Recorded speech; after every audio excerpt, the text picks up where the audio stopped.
What type of installation could be welcomed in Burkina Faso? We wanted, even if it's a small nuclear power plant, which can really produce energy in quantity. Because as I said, it's not only Burkina Faso that will benefit. In the sub-region, we know our difficulties in terms of electricity. Everyone will need it. So, I think we are a bit at the heart, and there are many countries around that can benefit. What can we wish today for Burkina Faso? For its people to be finally prosperous. What can we wish for Burkina? I think for the whole world, we have to wish for peace first, for the people to come back, for the people to live in peace. And we also wish that people don't interfere in our affairs, because we have capacities. We are not dragged along as some imagine. We are able to walk alone. We don't necessarily need to be held by the hand. If we ask for help, help me cross.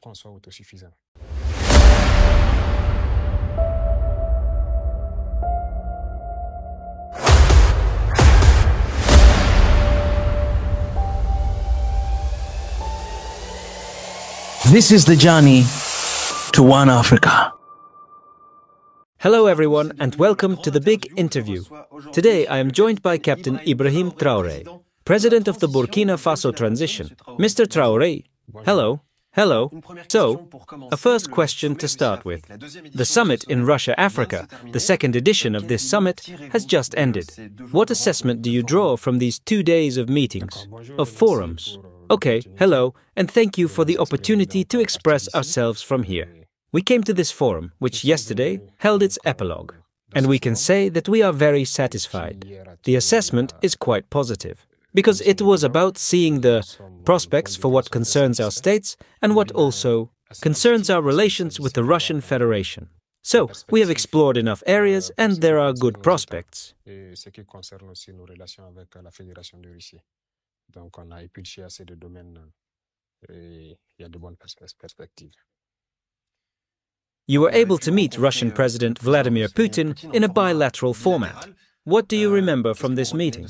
In a bilateral format, it was about discussing our particular problems, including security and defense issues, but also economic issues, because it goes hand in hand with the economy, development and infrastructure. It goes hand in hand with security issues. So basically, that's what we wanted to discuss. Any concrete results that you can tell us about? The most urgent result for us is the issue of military equipment. So that's what we're on. So, in the coming days, we hope to be able to start the acquisitions and everything.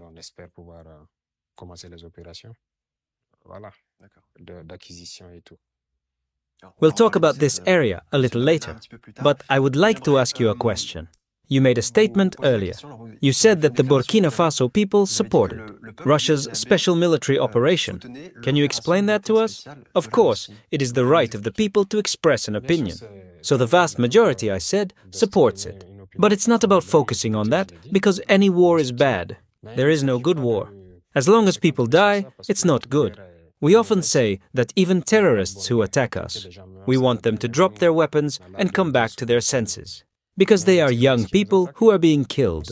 But if they don't want to drop them, we have no choice. We have to fight them. But we also have a feeling, because the Burkina Faso people have been suffering for 28 years now. People die every day. But since our action, I can tell you that we are also very disappointed with the behavior of some people. And that's what gives us a mixed feeling. In terms of equipment, we can't. Some countries have closed us down and blocked us. So it's a feeling of desolation to see that on the other side. We give enough equipment, which unfortunately ends up on our lands. Disappointed on the part of some of your partners or former partners. Yes, some of our former partners, we must say it clearly. We are very disappointed that we cannot give ourselves a cartridge and that we can support other states that are also fighting. Why can't we support them? But what I say is that it is a shame that these equipment are found on our soil with terrorism. It's not common, so it would be desirable for it to stop right away.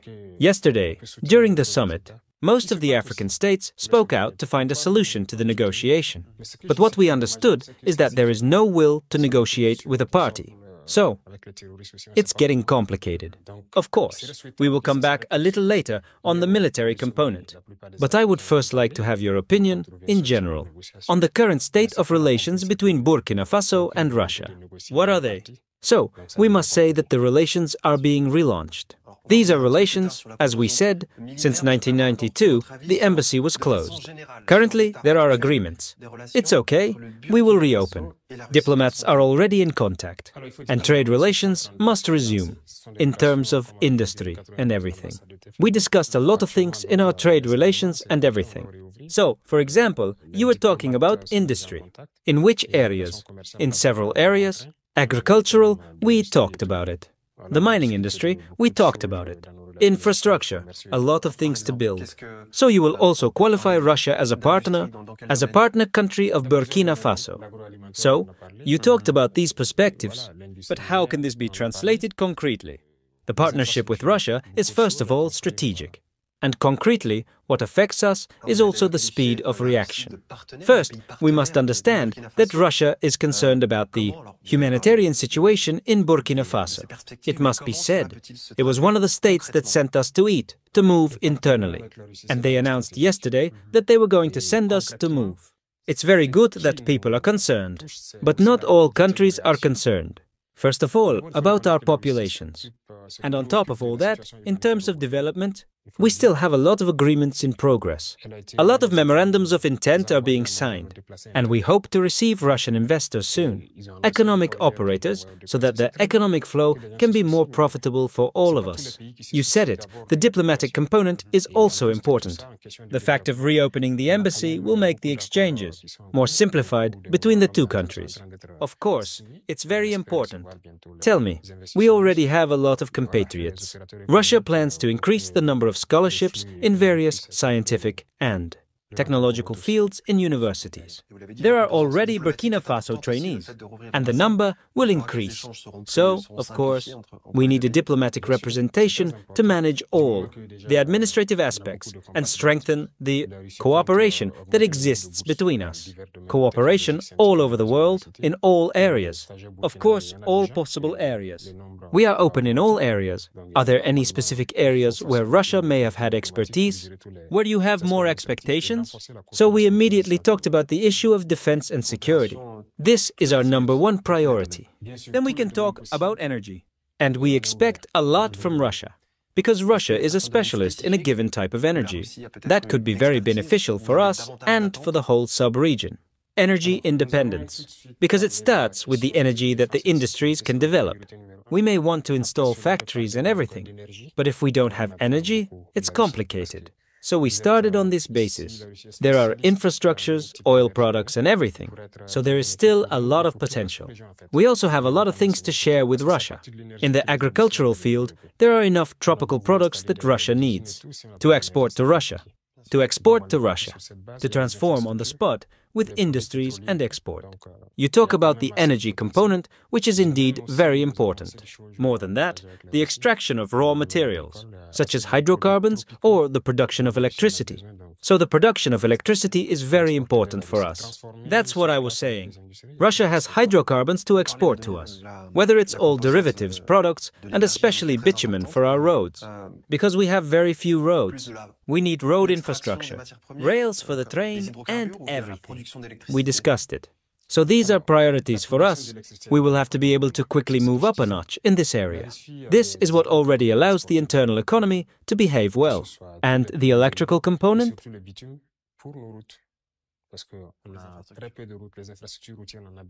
What type of installation could be welcomed in Burkina Faso?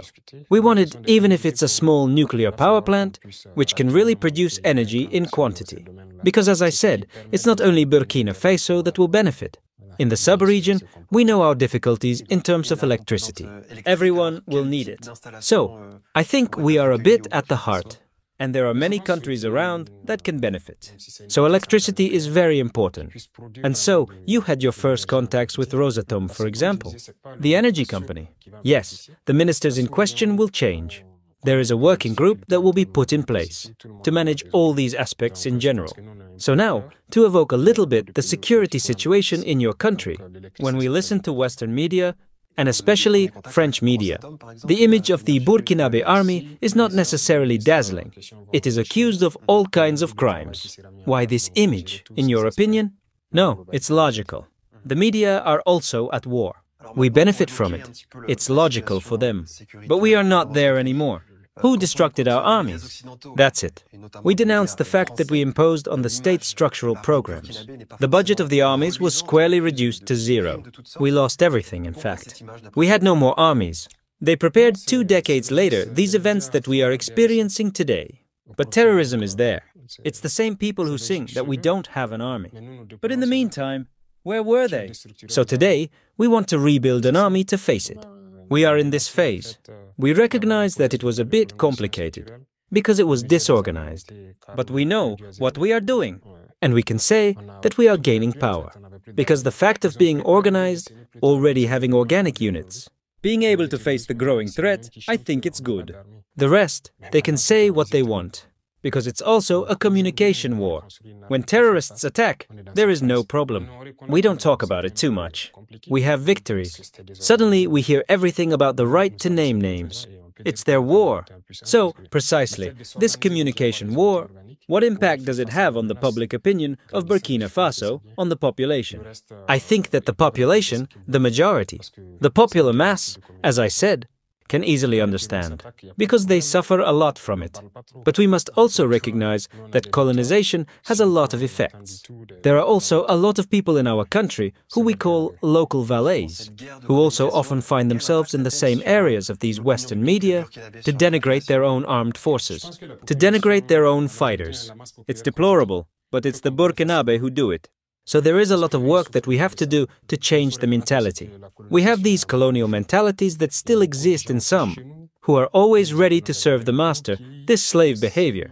That is to say, internally, within the country? Of course. Of course, there are some within the country who call Western media, even certain reporters who work for them, even if they are Africans, know well what is happening. But they tell what they want. It's deplorable. So, precisely, speaking of this communication war, of this media landscape, how do you see the arrival of Russian media? For example, in Africa, which gives an alternative point of view. The arrival of Russian media, we want media that will bring out the truth of what is happening. So when people, for example, try not to respect human rights, I think that the military, the first thing they defend is the right to life, because they sacrifice themselves to allow civilians to live. When we know that there is death somewhere, the military goes. There is no one who respects the right to life better than the fighting forces. So it is the first right. But if the Russian media bring out the truth of this war, they are welcome. Those who want to lie about this war, we will not, of course, agree. Because the objective for some is to detoxify our populations, to turn against us, and to be able to achieve their clandestine objectives. So we will not allow that. And you don't allow it. You don't allow it. There are channels and radio stations that stop premises. Of course. And it will continue. As long as a media does not bring out the truth, it is not only the media, even national media. I know that some will be censored if they continue in a certain way. That's how it is. They also do it. In Europe, when something is wrong with their feelings, they sanction the media, they close the media. I think that even your media are closed there, right? That's right. That's it. They do their propaganda, but we will not allow them to come and do propaganda in our country. So our population has the right to the right information. And we will go through what we have to go through. Okay, so in a more concrete way now, can you tell us about the security situation on the ground? You are a soldier, you are a man on the ground, precisely. So what is it like today? The security situation, how can I say? We contain it. Because, don't forget something. In a given moment, certainly, there is a terrible attack on the enemy. And the enemy regroups, we don't know how. Currently, we are encountering a certain type of armament, a certain type of ammunition. That's it. We wonder where it comes from. But that's what I said. It may be that it will flow from certain conflict zones to our homes. So currently, we are in the phase of organization and equipment. We can say that we have introduced war because we are questioning the enemy. But the real war, the development, it's going to start soon. So, precisely, what will this second phase be? The second phase will be intense, especially on the ground. Especially on the ground, because we will have to set foot in the sanctuary. We will have to relocate in all the forests where it is. And now, ensure security from a certain line, so that there is no infiltration and everything. Because today, There are many villages, as I said, which were actually occupied or an area under control. But today, there is no such area in Burkina where the army cannot surrender. We're going to leave. No matter, there is no such area where we cannot surrender. But it's about neutralizing in their sanctuary those who can flee, leave the territory, to put a surveillance device to prevent them from infiltrating our territory. There is this problem of porosity between the borders of your neighboring countries. And I imagine that these terrorist groups are playing on this, to take refuge in a neighboring country, the time to reinforce themselves and come back later. How do we solve this problem? Maybe with the authorities of the neighboring countries. We have to be bold. That's it. It's a war. Maybe if there were no external forces, we would have lowered the temperature. But since there are external forces, we have to be bold. When I look, for example, at the Second World War to this day, in the current conflict between Syria and Crimea, we have to be able to build infrastructures that can prevent the enemy from being mobile, from being able to cross our borders. These are physical measures. These can be passive measures. For example, when you look at the front line, there are large fortifications, trenches, many things, many physical obstacles that can be put. At the border level? Of course, we have no choice. We have no choice. During the Second World War, people built anti-walls. If we have to, we will do it. And we have to associate it with many other passive means. It is always necessary to prevent the enemy from being able to play this game.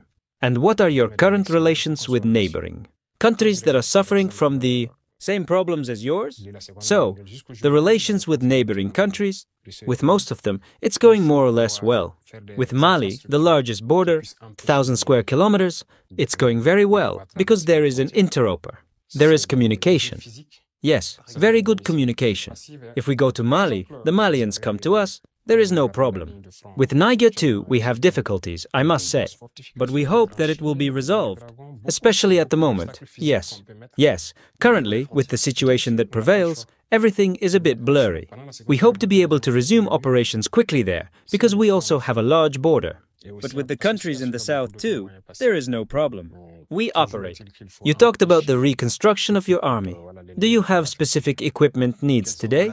Of course, we have specific needs because we have to modernize the army. It can't stay. War has to wake us up, actually. We don't have to take it to pity ourselves. We have to take it as a measure that has to boost us. So, when we look at the intensity, we learn from our failures because it's not every day that we win. When we lose, we have to quickly go back to experience. What didn't work? What did the enemy use? And so on. But we have to equip ourselves. And I think that's what we're talking about with the Russian side. So, you just made the wish to diversify your military partnerships. Today, who are these military partners? With whom? Yes, we have new partners that we greet in passing. We have a lot. The Russian Federation is a very good partner. Turkey is also a very good partner. China. Last time I said we even donated. Iran. North Korea. We have a lot of partners who support us, who often give us very interesting things in terms of equipment. And we hope to be able to improve this partnership.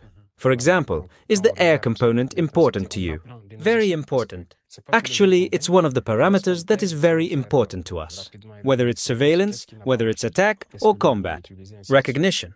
Recognition, that's it. It's very important to us. And we still maximize on that. And what do you have at the moment? Do you think your needs are met? I told you that we are going to modernize the army. We can't tell you what we have. But we will always take more, because we have to prepare for any eventuality. We don't know what number it could have. So, elections are scheduled for the year 2024. You are president of the transition. The situation, do you have any hope that it can stabilize to be able to maintain these elections in time? We wanted to finish as soon as possible. Unfortunately, we were not given the task. We must recognize them. As I told you, we feel that there are external forces that arm the enemy, that equip it more and more. So our space is constantly frozen. We keep saying that.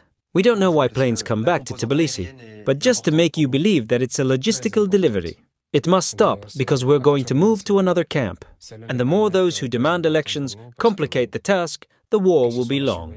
If we want the war to stop, people have to stop this game. So, it depends on them. So, it's first to re-establish security. because we have to leave this concept of elections. It's not just in the capital. No. Everyone in Burkina Faso has the same title. People must be able to go to all the villages, on the whole territory, pass the message of their program. What do they plan to do for Burkina Faso? And that Burkina Faso can choose who they will vote for. Otherwise, it's limited to a small group. When you take the statistics of the past elections. No, it's deplorable. If there are 24 million people on this territory, with 3 million people voting, I don't think it's elections. The popular mass will only suffer, because it's not representative. And at the moment, do you think you have control over what percentage of the territory of Burkina Faso? In terms of percentage, I don't like to talk in terms of percentage, because if we're going to talk about percentage, we can get up today on the ground that people think is red. We go to settle down, and then there's nothing. So I was telling you that there is this part of Burkina Faso that we can't settle down. But we don't want to reinstall populations in certain areas. It's a war, it's a guerrilla. Don't infiltrate, come and cause losses. Because the threat is moving, very moving, it's a guerrilla. There are free villages, but we don't reinstall them because we have to be patient.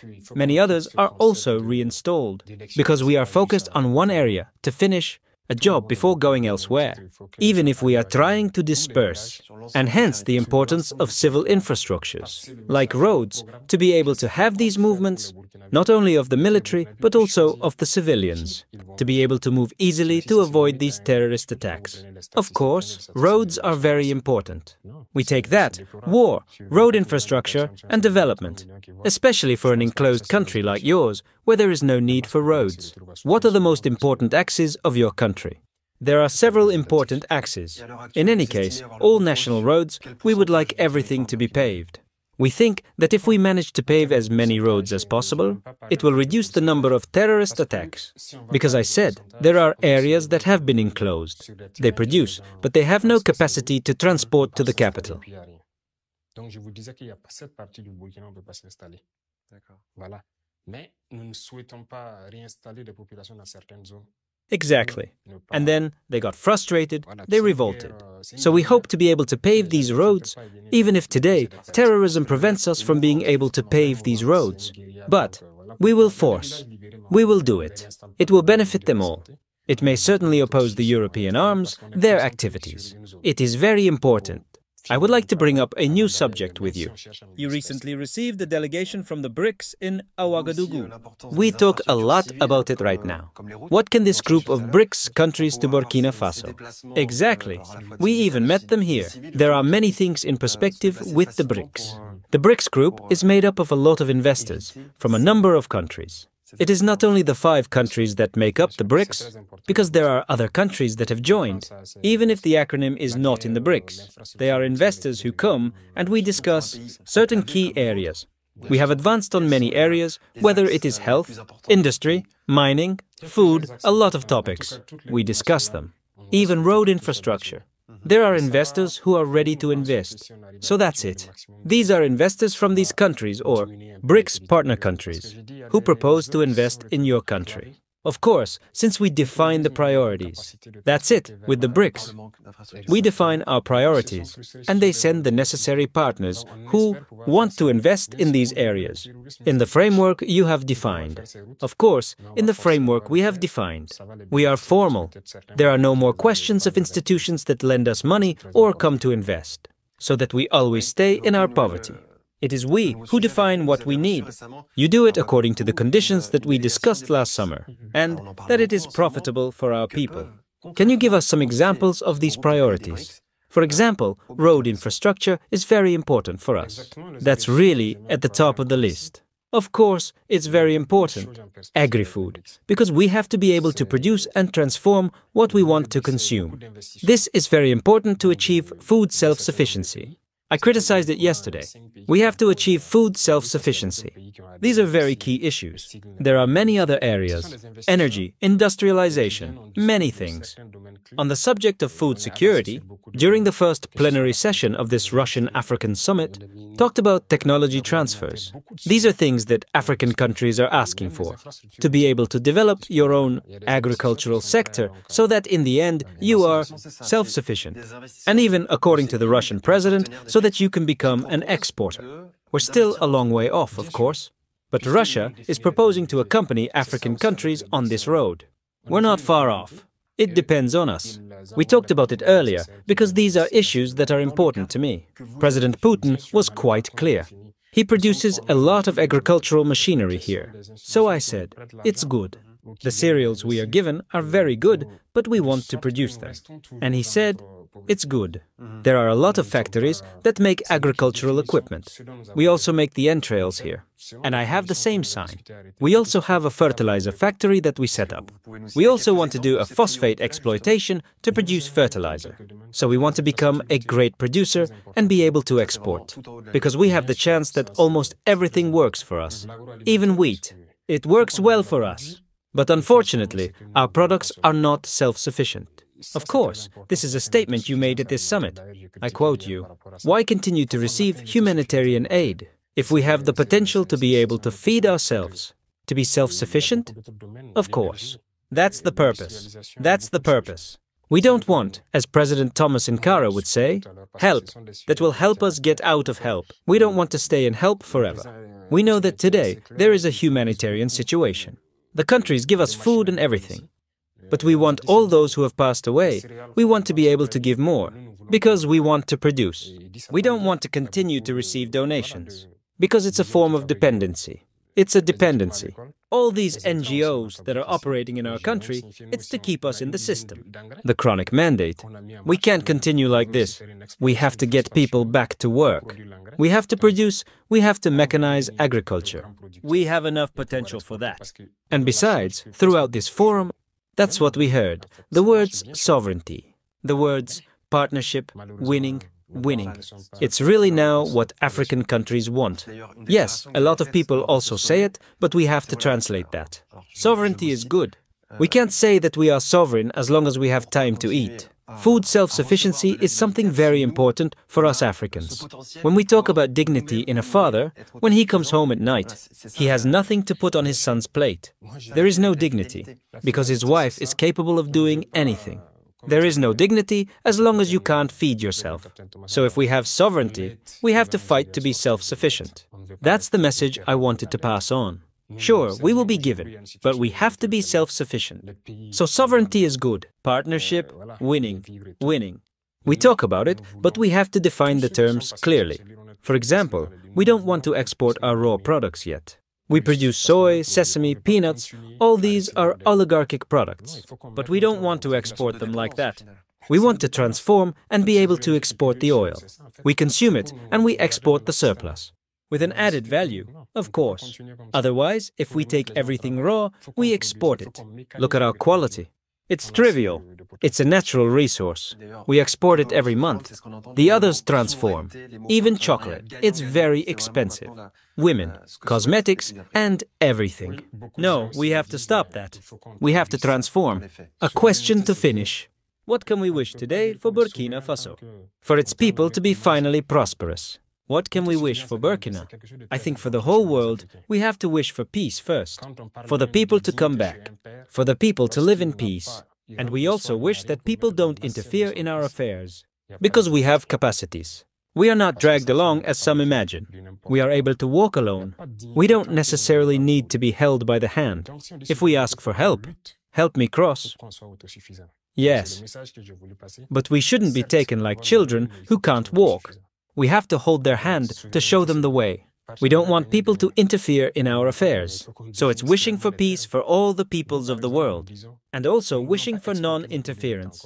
Wishing for Burkina to be truly prosperous. Mr. Traoré, thank you for answering my questions.